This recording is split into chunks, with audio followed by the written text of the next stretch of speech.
Usisahau kusubscribe, like na kucomment. Watetezi wa haki za binadamu THRDC unalaani vikali vitendo vya hivi karibuni vya kukamatwa na kushikiliwa na kufunguliwa mashtaka wahadhiri wa vyuo vikuu, hasa wahadhiri kutoka Chuo Kikuu cha Dodoma. Tukio hili linajikita mahususi tamko hili linajikita mahususi katika kulinda uhuru wa kitaaluma na kuhakikisha kuwa sheria ya kuzuia ugaidi pamoja na sheria zingine za kijinai hazitumiki kwa namna moja au nyingine inayoweza kugeuza ufundishaji, utafiti, ukosoaji wa kitaaluma au mjadala halali mingine ya kitaaluma vioni kuwa kosa la ugaidi au makosa mengine ya kijinai.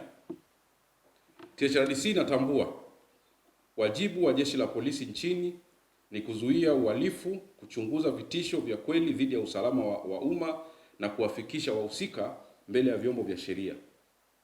Hata hivyo, uzito wa tuhuma za ugaidi hauondoi uzingatiwaji wa haki za kikatiba na uhuru wa mtu, dhana ya kutokuwa na hatia, haki ya kupata wakili, haki ya kusikilizwa kwa haki na wakati, uhuru wa maoni wa kujieleza pamoja na uhuru wa kitaaluma.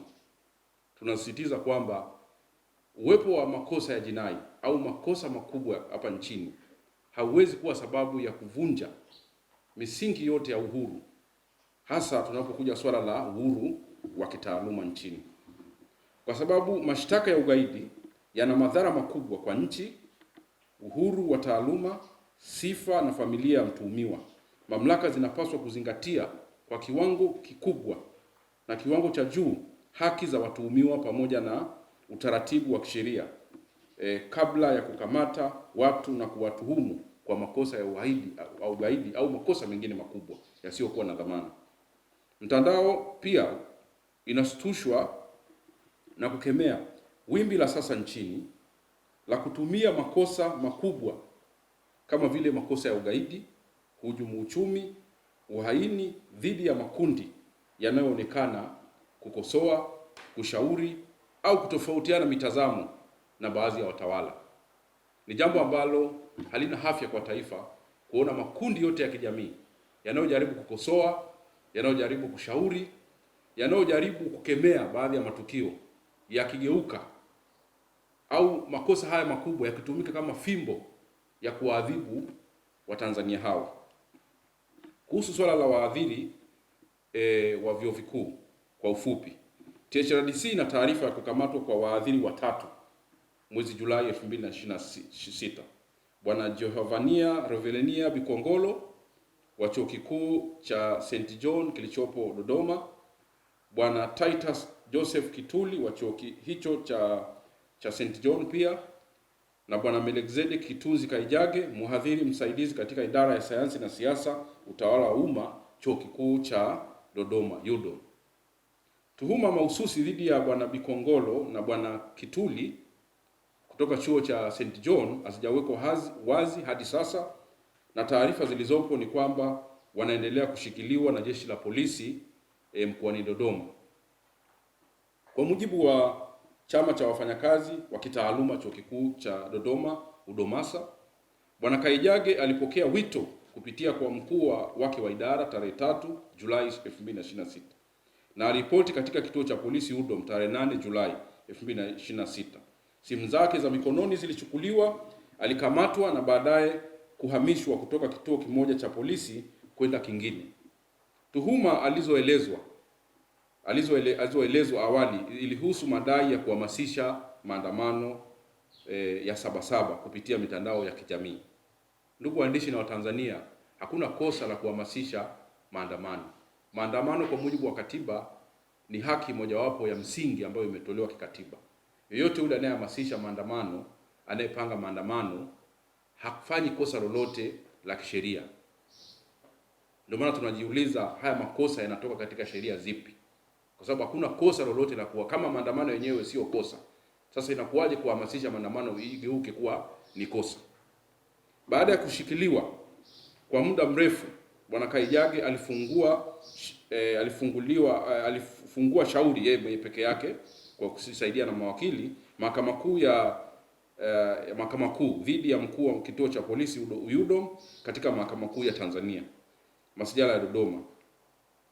Mahakama ilitoa maamuzi tarehe 21 Julai baada ya kukaa muda mrefu ndani kwamba aachiwe baada ya kudai kwamba afikishwe mahakamani au aachiwe.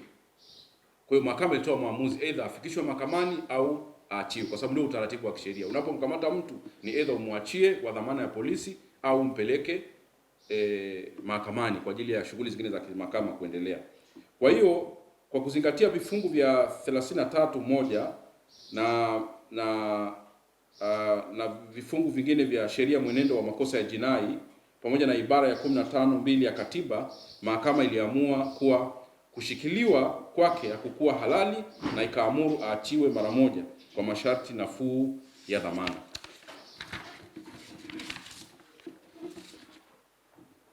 Tarehe 22 Julai 2026, siku moja baada ya uamuzi huo, Bwana Kaijage hakutoka kwa dhamana.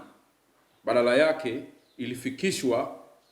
alifikishwa mahakamani na Dodoma na kushtakiwa kwa kesi ya uhujumu uchumi namba 16278 ya 2026 kwa tuhuma za kutenda kitendo cha kigaidi kinyume na vifungu vya 4, 1, 2 na 4, 3 vya sheria ya kuzuia ugaidi sura namba 19 toleo la 2023 vikisomwa pamoja na aya ya 24 jedwali la kwanza pamoja na vifungu vya 57, 61 vya sheria ya kudhibiti uhalifu wa kiuchumi na uhalifu wa kupanga sura ya 200 toleo la 2023. Maana yake ni nini? Ni kwamba maamuzi ya mahakama hayakuzingatiwa. Badala yake polisi waliona ni vyema kubadilisha mashtaka na kumfungulia shtaka la ugaidi chini ya sheria hizo zilizotajwa. Kwa mujibu wa hati ya mashtaka, inadaiwa kuwa tarehe 3 Julai 2026 katika chuo kikuu cha UDOM, Bwana Kaijage alitishia kuchoma majengo ya umma na makazi ya polisi ndani ya Jamhuri ya Muungano wa Tanzania. Kwa hiyo makosa yaligeuzwa kutoka kuhamasisha maandamano na kupewa makosa ya kutishia kuchoma majengo ya serikali.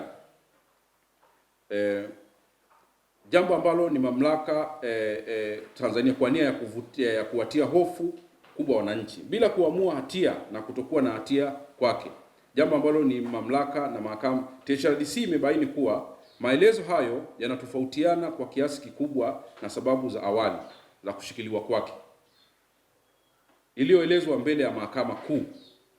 Sababu za kushikiliwa kwake ilikuwa ni swala la kuhamasisha maandamano, lakini baada ya mahakama kuamuru aachiliwe au apelekwe mahakamani, mabadiliko yalikuja makubwa mno kutoka kwenye swala la kuhamasisha maandamano na kutafutiwa makosa ambayo yanaingia kwenye sheria za makosa ya ugaidi pamoja na uchumi.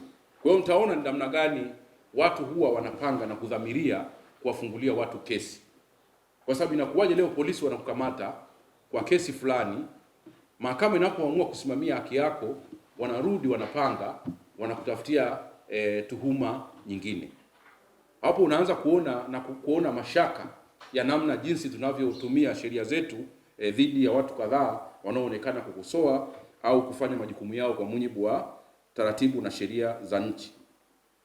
Mambo haya ya kutumia makosa makubwa kama ya ugaidi dhidi ya makundi ya kijamii, wakosoaji wakiwemo watetezi wa haki za binadamu, wanaharakati, wanasiasa, waandishi wa habari pamoja na wanazuoni yanatishia utulivu na umoja wa kitaifa, kwa kuwa kuna makundi yanayojihisi kutendewa visivyo au kutendewa vibaya au kuonewa katika taifa lao. Vitendo hivi vya kutumia sheria kubwa kubwa na makosa makubwa kubwa dhidi ya makundi ya kijamii vinazidi kushamiri katika historia ya Tanzania. Nadhani tukifanya utafiti toka awamu zote za nchi hii, makosa haya makubwa, hasa makosa ya ugaidi na uhaini, yametumika kwa wingi sana kipindi hichi. kitu ambacho ni hatari kwa taifa, ni hatari kwa ustawi wa taifa. Lakini madhara yake ni kwamba makosa haya yatadhoeleka, yataonekana ni jambo la kawaida, kwa sababu tumeamua kufanya mzaha na makosa makubwa haya ambayo wengi tumekuwa tukisikia katika zile nchi ambazo zimeshindikana duniani kama kule Somalia, Afghanistan na maeneo mengine. Jambo hili ni hatari kwa amani na mshikamano wa kitaifa. Tume ya Jaji Chande kuhusu mfumo wa haki jinai ulitoa mapendekezo mengi yanayolenga kuondoa mazingira ya mfumo wa haki jinai au sheria kubwa za haki zinazohusu makosa ya jinai kutumika dhidi ya raia wema, kutumika dhidi ya makundi ya kijamii kama wanasiasa, wanaharakati, watetezi, wanazuoni na wengine wote ambao wanajihusisha katika masuala ya kukosoa na kushauri masuala ya msingi ya kitaifa. Sasa dhana ya uhuru wa taaluma ni nini?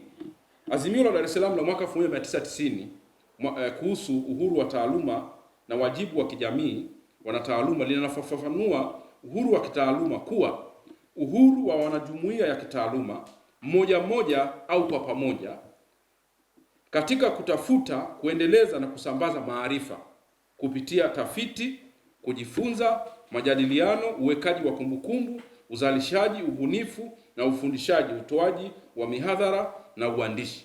Kwa wa kwanza kupata habari zetu, tafadhali usisahau kusubscribe, like na kucomment.